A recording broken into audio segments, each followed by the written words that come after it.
Yeah. Go. Hello, everybody, and welcome back to Mitch and Dan Take the World, Episode 7. And to all you listeners in Turkmenistan, I know you're there. This is Mitch and Dan Pod, the first and only Australian podcast dedicated to all the lovely ladies in Turkmenistan. All of them. It's funny. We should learn a word in... What language do they speak? Russian? Turkmenistanian? Whatever it is. Arabic? I don't think so. But anyway, we should learn a word in that, like a greeting, and we can start the pod just like that every time, like Kalishnikov. All right, mate. You just insulted all their mothers. Fuck. We got 757 native Australian birds here in this bird book, and Dan has to choose one of them. Give me a number. 667. 667.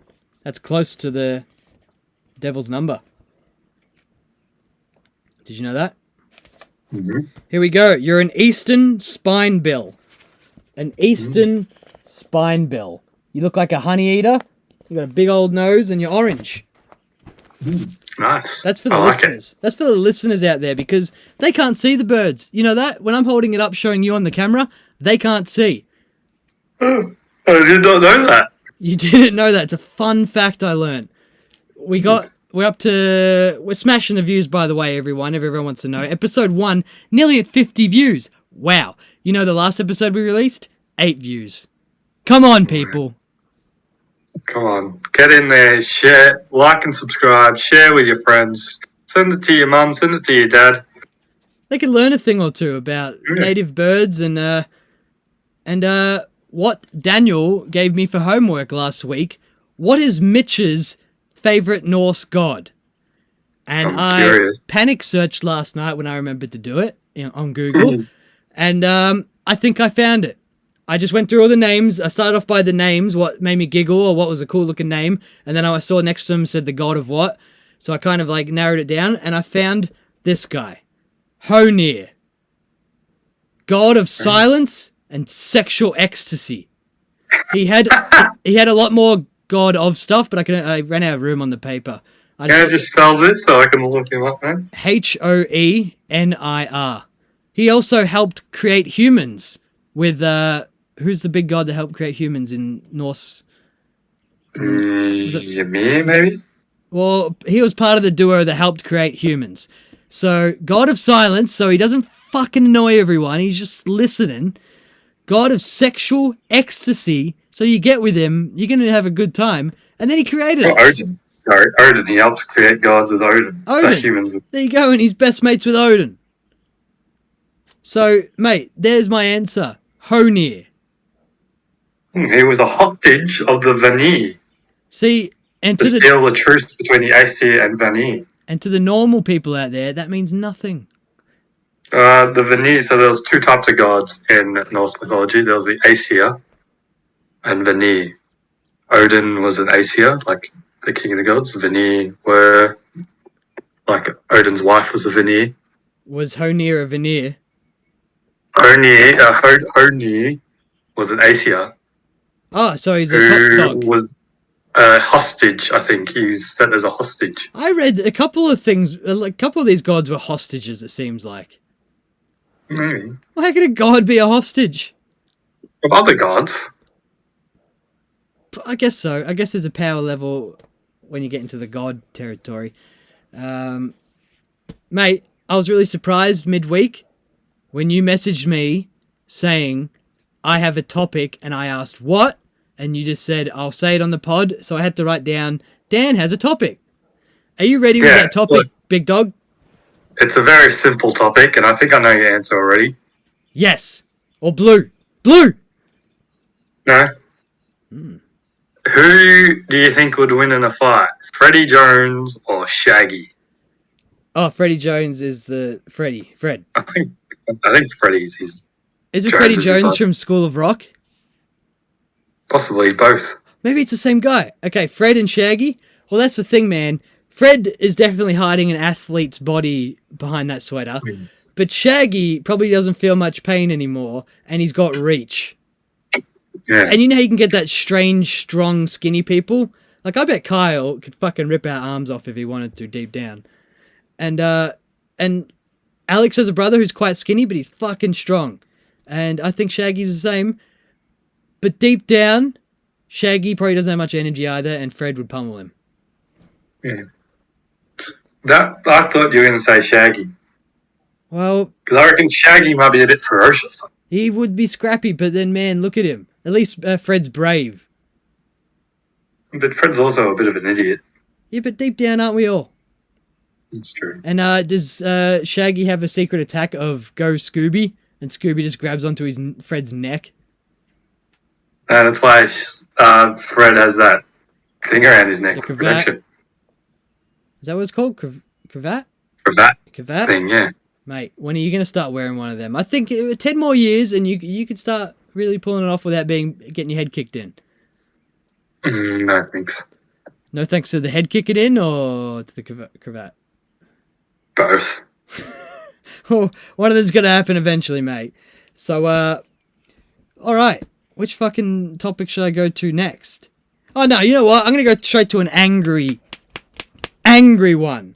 Does everyone out there know of this fucking pencil-looking piece of shit, Mark Zuckerberg? Does everyone know about that guy? Like, you know how in Myspace we had Tom? And everyone, like, Tom looked like a cool guy. He was always smiling. He was always your friend. And that's all you cared about. You didn't care about Tom. He might have been doing some weird slave shit behind the scenes, but we don't know. Tom was smiling at us. Mark Zuckerberg keeps showing his fucking face, and I just get angrier and angrier, and I start sweating, and I'm not a happy man. And this is probably mean to attack someone for their looks, but he's also a piece of shit as well who's ruining the world secretly. And he's just a fucking freaky looking guy. He's so pale. His hairline goes up to the back of his head pretty much, but somehow still has hair. But it's his choice. It's a haircut. And you think someone with that much money, maybe he doesn't care about looks. That's fine with me. But it's just I'm just saying it from my opinion, I'm really creeped out every time I see him. He creeps me out. Well, I know he bases his haircut on some ancient Roman emperor or general or something like that. Okay, at least that's kind of cool. But, like... He wants to live the life of this... He bases his life off this ancient Roman bloke. Alright, maybe I'm being a bit judgy. So that's what I come in a bit hard. You don't always think of every factor. Like, he's still meant to be a piece of shit. But that's kind of cool, you know? He sees what he likes and he's going for it. I just thought he was that rich... And no one was telling him, you look like a fuck. And I thought he thought he looked really good. But he probably doesn't. He probably really thinks he looks like a shit. But he's like, whatever, my hero has this. It's like me. I'm going to get Goku hair eventually. I'm going to do it. Yeah, Dan's nodding with me in agreement. No. See? You should get... Get what? All the characters in that show... either have the same haircut or a bald. In what show? Dragon Ball Z. Mate, I was going to say Piccolo. What about Yamcha? He had long hair. Yeah, it was just a long version of the same haircut. Oh, come on. What does that mean? It was long. He had it in a ponytail. Yeah, if he undid it, it'd all stick up. Well, what's your problem? I was going to say, Chuck, you should get this person's hair, but I've realised they're all the same haircut. I could get Bulma's hair. Or Bulma's hair. Chiaotzu. Oh, I thought you had different Trunks. Trunks had different hair. Trunks had different hair. And that really appealed to the teens, mate. When Trunks came out, people like my brother were so infatuated by Trunks because he was so badass with his up collar and his hair and his sword. And I think... He killed Frieza straight away, I remember that. Yeah, he killed Frieza when he came back. But I think, honestly, a huge chunk of male teens were sexually attracted to Trunks and they were just hiding it behind thinking he was badass. What do you think? Highly possible. I was possibly very highly attracted to Goku and Gohan. Maybe. I can't remember. I fucking loved them and I wanted their body and I wanted to... Gohan, the child. Yeah, Gohan when he was a little baby. No, teen Gohan. When I was a teen, I looked up to teen Gohan. Mm. Who did you look up to, Krillin? Chiaotzu. Yeah, we already did a Chiaotzu joke earlier. Did we? I did. I just said Chiaotzu randomly. I realised someone else has different hair that you can model yourself. Hercule. Hercule, mate. I'd love to be Hercule. He reminds me so much of one of my granddad's old friends, who's dead now. His name was Wally, and he just sound like he doesn't really look too much like Hercule, but he just still gives the exact same vibe of this guy. Had the same mustache, but had like nearly an Elvis hairdo. Was all grey, and he just smelled like stale beer and all that shit. And I loved it. And we go to his house, always the horse races and going on. Stinky house, but not like horrible stinky, but like single old male with a cool mustache, and always wore a wife beater, and kind of still in shape but old and a big stomach. And he's just a badass. Too bad he died. We lost a prince that day. Wally. I'm sorry to hear that, mate. That's alright, mate. And if we're going to be sticking to this Wally theme, I'm going to insert the music again. Hit it. Oh, where's Woolies? Where's Wooly? I'm going to be asking Dan... I'm going to be telling Dan some reviews about a certain Woolies that I have chosen kind of around his area to make it easy for him. And just from these reviews, he has to guess which Woolies I am talking about. And if he gets it, eventually a cake's going to show up to his door one day. He did win last week, and I was shocked, mortified. I punched a hole through my window, and here we are again. Let's see what happens. I'm just getting them up. I'm talking to distract to get the photos up. It's called Distraction. Everyone heard about it. All right, here we go. You ready, Dan? Yep. Yep, that's an eager boy. Okay, here we go. By Levy J. Confidence, mate. Confidence. This is review number 1. I couldn't agree more with the last review. I didn't see what that one was. I shop at the other Woolworths near the post office. Anything to avoid these post-menopausal women staff. They are on power trips. They exhume arrogance and chat amongst themselves as if it's a club that we are not in. In brackets, I think they were bullies at school. There is a group who have been there far too long, and their work ethic and lack of sincerity and manners reflects this. Time to overhaul the staff here. Complacency with toxicity is what reflects this particular Woolworths. 1 star. That's review number 1. Have I been to this Woolworths before? Yeah, definitely, man. There's a clue in there with the other Woolworths near the post office. So there's another one nearby somewhere. Shush! I should stop talking so much. David Talbot says, this is what selling out looks like. 1 star. So I can't tell if he's mad at Woolworths for selling out to a bigger company or they were literally sold out of goods. Alright, Mark Wilden. It's a supermarket, no big deal. Out of the 3, 1 or 2, sometimes cheaper than the other one, they will all tell you are saving money. 3 stars. I like these people. I found a lot that were just like, it's just a store, so what? You don't have to review then. It's not for you to review. Fuck, they're not asking you. Okay, here's some lady. Yesterday I shopped there and tried to ask one of the team members in checkout out. The male staff yelled at me in front of my daughter. It was so loud that the other customers are looking at us. And when he answered, the other customers was without yelling. Worst staff at all. 1 star. Oh, mate, here's a fucking long one. Ugh. Would give 0 stars if I could. Firstly, changing the name from Safeway to Woolworths was devastational. It took years of trying to retrain my brain to say Woolworths, and have had many confusing looks when someone asks, what are you doing? Or where is the closest supermarket? And you say at Safeways, or Safeways is just down the road. But I have overcome this trauma that was laid on me. But the breaking point was changing the salted caramel cake, which was just perfect for every occasion, was the perfect amount of richness, moistness, and deliciousness.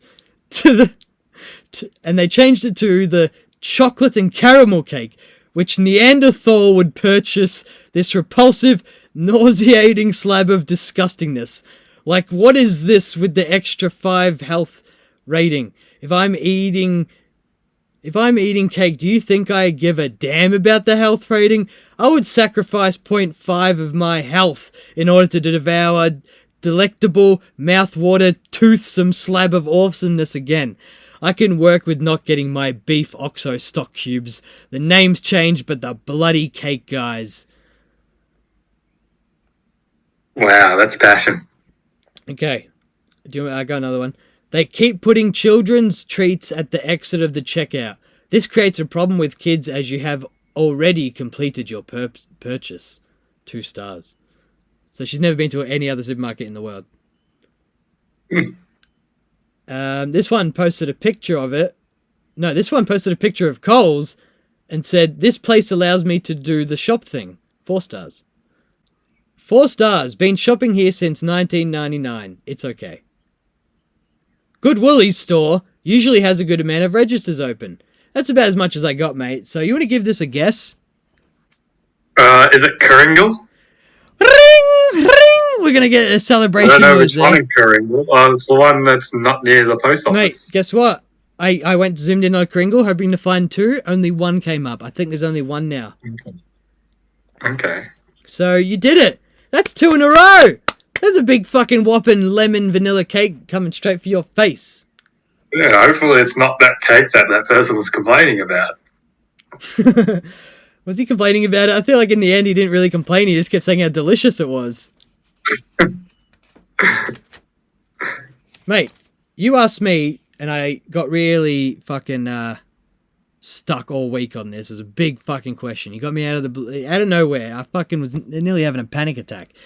You asked me to remember, or whatever, tell you my favorite Seinfeld moment from each of the main character. And I could not get a wink of sleep this whole week. Thinking. Crying.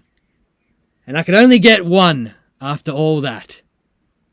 And it's probably, yeah, okay. I got my favorite Kramer scene.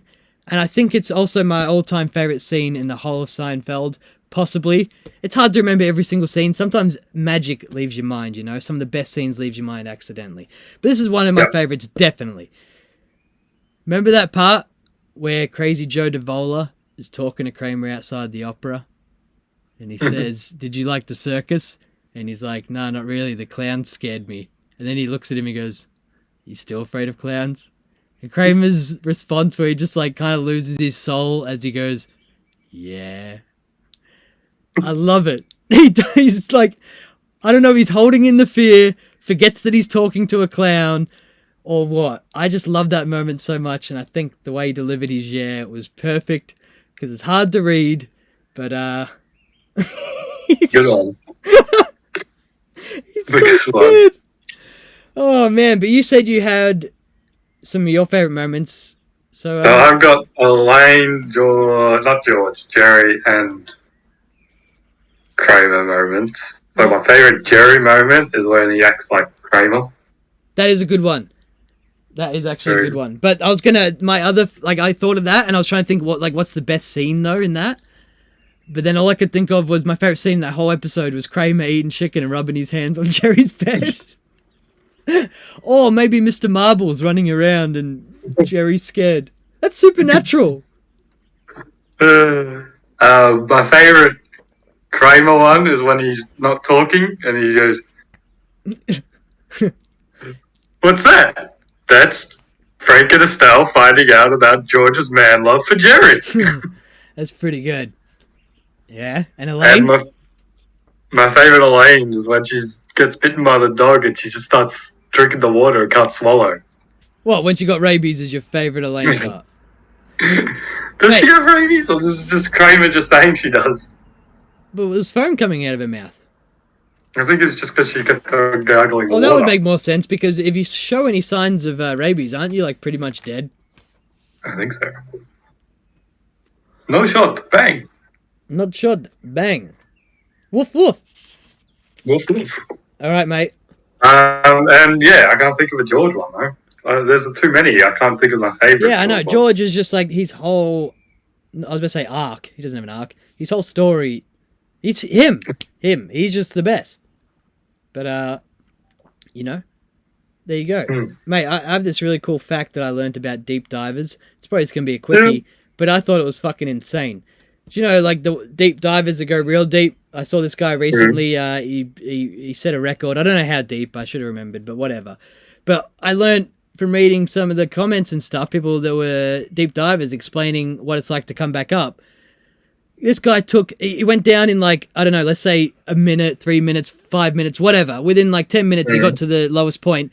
It took him like 15 hours to come back up, ascend. 15 hours, and they sleep. They just like hook into something, or they do something where they can just float in motion and they sleep. In the middle, imagine in the abyss. That's pretty weird. That is terrifying.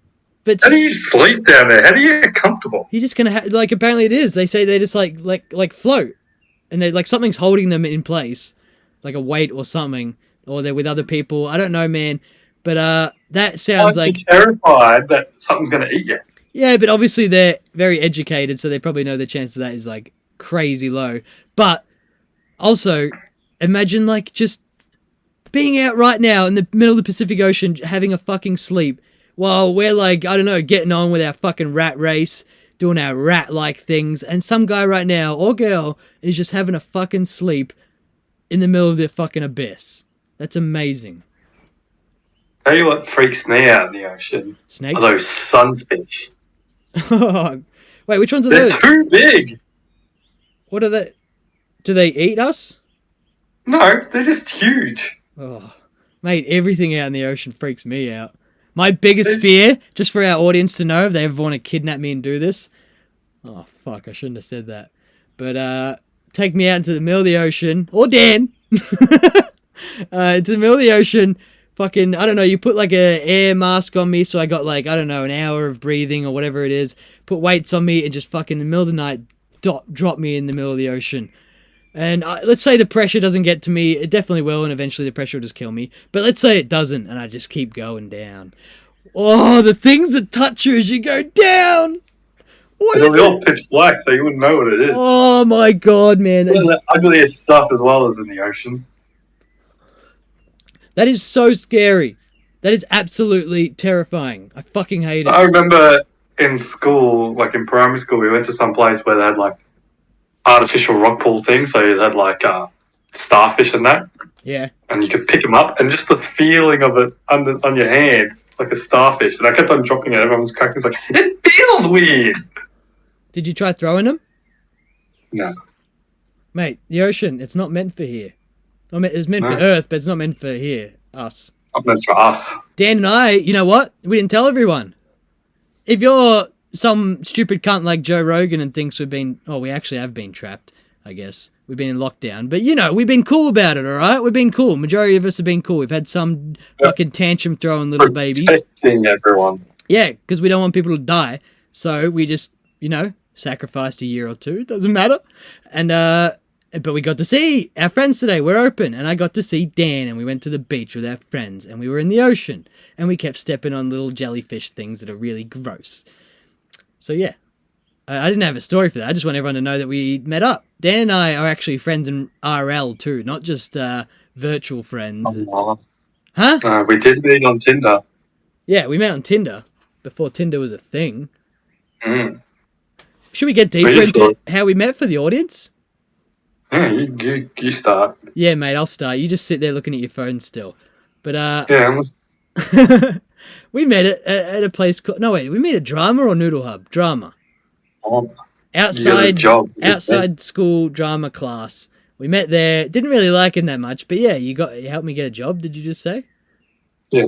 Oh yeah, I don't remember that, but I got a job where Dan worked at a place called Noodle Hub, and we quickly became sexual lovers. I mean friends, and yeah, friends. We bonded over noodles and laughing. We like to laugh, and ever since then we've been tickle buddies, and now we're just mutual friends. No touching. See, Dan's giving a thumbs up, means no touching. No touching. He always says that when we meet up. We haven't seen each other in months, and then I walked up to him and he said, no touching. And I said, no. Because then I went and hugged all our other friends. And kissed him on the cheek. Me. And you're like, oh, they do it in Malta. And then you kept kissing Tim on the mouth. Oh. I've met Dan's nan a few times, but I got to speak to her today. She's a very funny woman. I really like her. I like her accent. She showed you pictures, which is she'll show me some of she does Dan's. with everyone. Yeah, she's proud of her family, mate. I don't know if she's proud of you. She made fun of your tummy today. Mm. You gonna do something about it? You gonna fucking do some crunches? The audience want to know. This time next week, you have to do 100 crunches. No, but I'll start exercising next week. Do some kind of... Why am I calling crunches? Fucking hell, I'm not American. Sit-ups. Do some... Go back to bouldering next week. You hear that? Dan's boulderer. I think we mentioned that earlier on one of the earlier pods, but he's got 4 arms as thick as like Dwayne Johnson's thighs.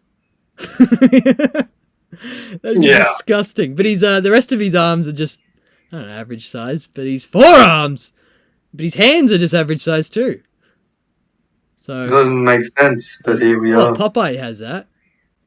I have a big, deep question for you. I think it's something I asked you years ago because it comes up on my Facebook memory sometimes because it was a status of mine years ago. But I like it. And I think it's... Yeah, zoom. I think it's hilarious. But if I gave the RSPCA $1 million, do you think they'd let me kick a dog to death if I requested it? No. Straight up, no. $1 million would save so many dogs. I think it's illegal. Mate, that was inaudible. I didn't hear a thing. What'd you say? I'm sure it's illegal. You're basically bribing them to commit a crime. Well, I just say, give me a dog, and then I go right in front of it in the car park and kick it to death. It's like the same question of like if I gave the police $1 million. No, it's not the same question because change it. I slightly tweaked it a bit. I say, I'm buying this dog.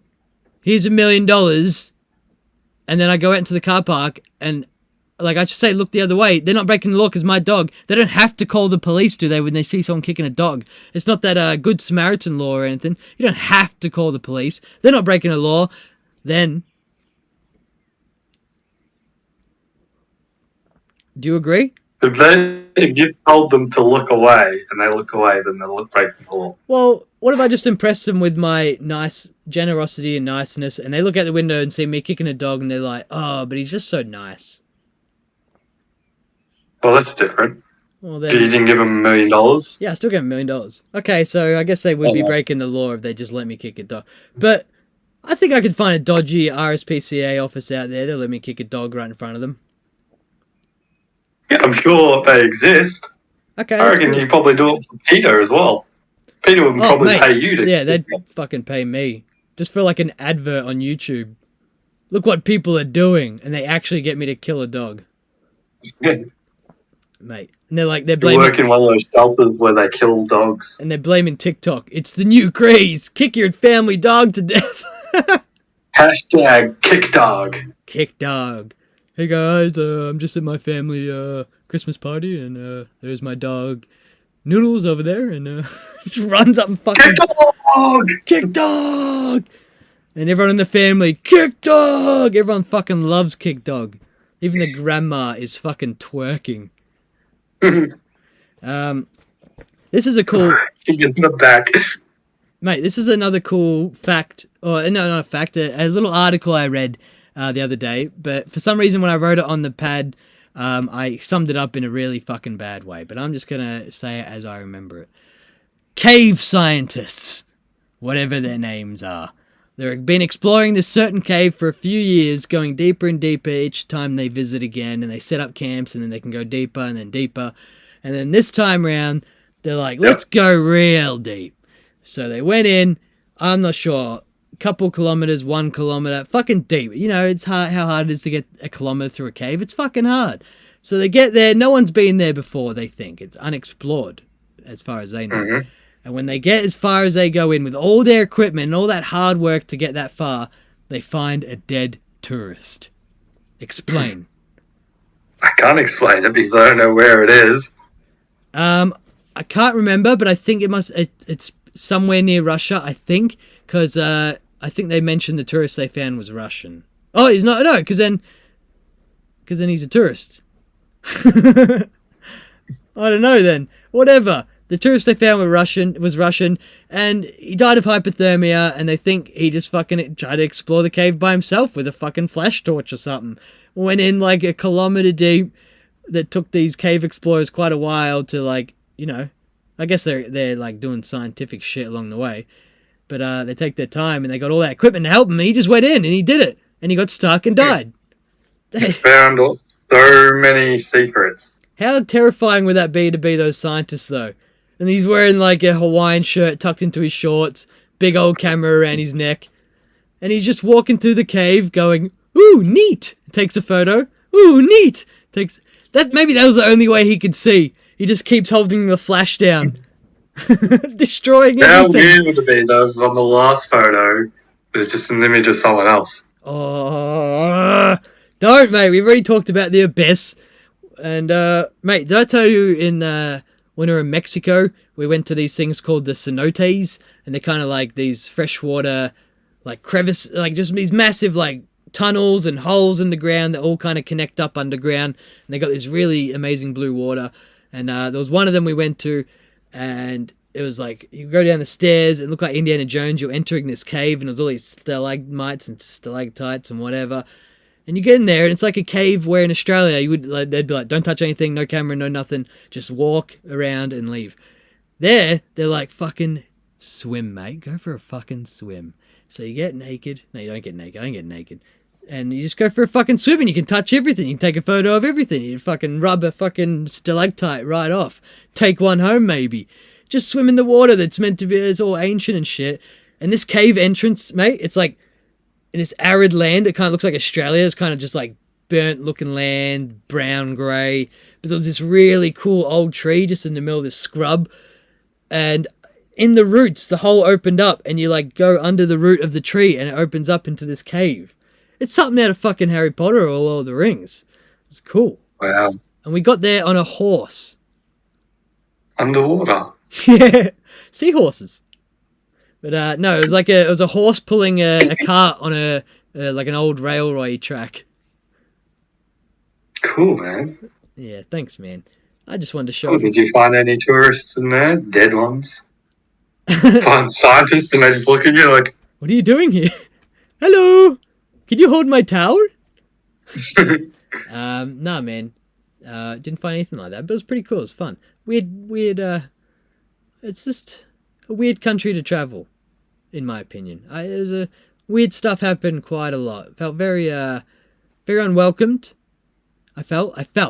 I met a lot of lovely people over there. But when I traveled like somewhere in like Southeast Asia, like Vietnam or something like that, you get stared at a lot, but you really feel like it's like like, look at that guy kind of stare. Like, he looks funny. Like, that's fine. I like that. Sometimes they want a photo of you and they laugh. That's fine. But in Mexico, the stares felt like, you fucking American, mate? Or something like that, maybe. I don't know. But I felt very unwelcomed. Maybe it's just their stares. One guy walked up to me with his hand out flat. He wasn't even homeless. He's just some guy walking past me on the street and went like this, clapping his hand, demanding money. I was pretty angry. I already felt... Jay. It was what? Jay. Yeah, it was Jay. I already felt so guilty walking around that country, mate. That's a country I felt. Yeah, because you probably like... I was wearing an American flag as a cape. And you just had all this money sticking out of spots. All my iPads and phones, and I was playing Pokemon Go, so I had like 50 phones on a sheet of cardboard, and I was walking around the streets playing Pokemon Go's. Is that still... And you were being carried by two little Mexican boys. Mate, I was being carried by my Czech girlfriend at the time. Like, figuratively? Or literally? No, I made her carry me. I had a little... No, not carry me, but drag me around in a little red cart. I want to be the first person to travel to Mexico that didn't touch the ground. Did you? Yeah, heaps. Mate, here's... Oh, no, wait. Oh, mate. You know what? We got through all my topics. Did we skip one? I do have one that I wrote down, but it's probably too deep. It's just too dark. I don't want to go. We got time. Huh? We got like another 10, 15 minutes left. Okay, we can get a little deep, and you can just sit there and not listen. It's fine, because we're going to talk about feelings. At least for the sake of the listeners, Dan, and me, to help me, just don't go on your phone. Okay. All right, this topic, I was just going to sneak in there because I thought it was going to be kind of funny from the rest of the topics. It was just going to be like, hey, Dan, where's Woolies? Hey, Dan, Seinfeld, blah, blah, blah. And then, hey, Dan, why doesn't my dad talk to me? All right, mate. What's your favourite type of ice cream? What's my favourite type of ice cream? If I went to the store... Like, ones that you'd get as a kid. What was your favourite kind? Oh, as a kid, I would go for... Oh, it depends on the age, mate. Started off with, like, boring shit like Bubblegum Bill, is that it? The Bubble Bill. Bubble Bill and stuff like that. I remember them now and then. And then when I got older, it was, like, Gay Times and Maxi Bonds. They were fucking yum. And then as I got older than that, there was, like, these cool, like, Magnums started coming out, fancy Magnums and shit. So I started getting into that. But right now, if I went to the store, it obviously depend on price, but let's say everything's the same price. I'd grab one of them little black ones with the fancy stuff, like a pistachio or something. Or the Ben & Jerry. They're actually pretty good. The Haagen-Dazs. Haagen-Dazs. They're good. Tell you what was underrated? Those ice creams, it was just like vanilla ice cream, but covered in like a fruit thing. Yeah, Splice. Yeah. Mate, they're not underrated. People buy them. I had them up until like... Them. Well, you know, they're not like my go-to. They're pretty good. If someone has them, I'll be fucking clipping my heels together with enjoyment. But I'm not going to go out of my way to get a fucking Splice. Maxi Bonds still going alright. Oh, mate, I was about to say I could do a Maxi Bond right now. But you know what I did for the listeners? First time in I don't know how long, but I got Hungry Jacks on the drive home. Because they got me with their advertisements for spicy chicken burgers. And chicken's one of my weaknesses when it comes to meat. And I fucking like the spicy. They obviously not going to do ridiculously spicy. I can't do ridiculously spicy. And I ate it and I hated it. It was yuck.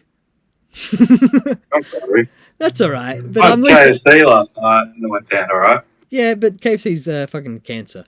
And you know, I'm glad I got it out of the way, the Hungry Jacks. I'm glad you like KFC. I don't. I mean, that was the first time I had KFC in about 2 years, maybe 3. Wow, mate. I don't... yeah, cool. I don't know. Years. And... fuck, I've just gone off... You fucking... You threw me off track with some path I had about this Hungry Jack story, and you've really pissed off our one listener, Glenvor. And he's not going to comment on this one. And he hasn't for the last 5. Yeah, he's regretting what he said. One day we're going to translate what he says, and we're going to learn whatever they say in Turkmenistan as a greeting. We're going to do that. I'm going to write that down now. Dan, you know what? Get up the what happened on this day thing, because I'm fucking ending this. I forgot about that part of the podcast. You gotta fucking distract then, because I'm writing down. What am I writing down again? I fucking forgot. Oh, Turkmenistan greeting. Turkmenistan greeting. On this day.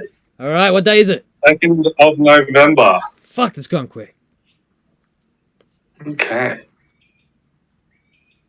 The coronation of Ras Tafi Makonad as Ali Selassie, the 225th Emperor of Ethiopia. How do we get the worst fucking day every day? Every time? Mm-hmm. How? Is it Tuesdays? Hey. Nothing happens on Tuesdays? Ethiopia was pretty badass, mate. They'll never colonize.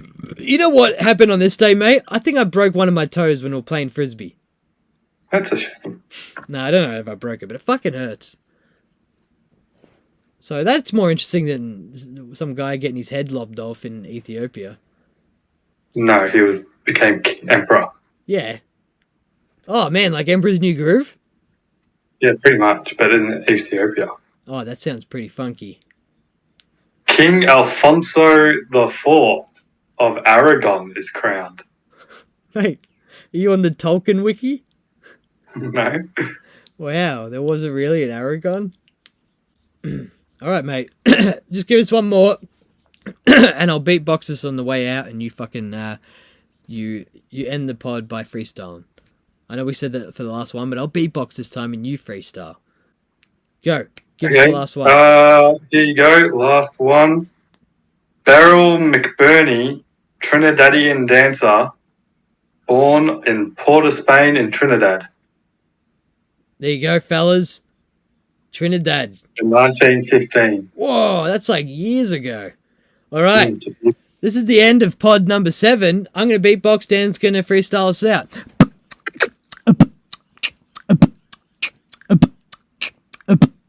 See ya, Turkmenistan. See ya, gang. See ya, friends. Hey, hi. Say hi. We love you, Turkmenistan. Yeah. Okay, bye. Oh, bye.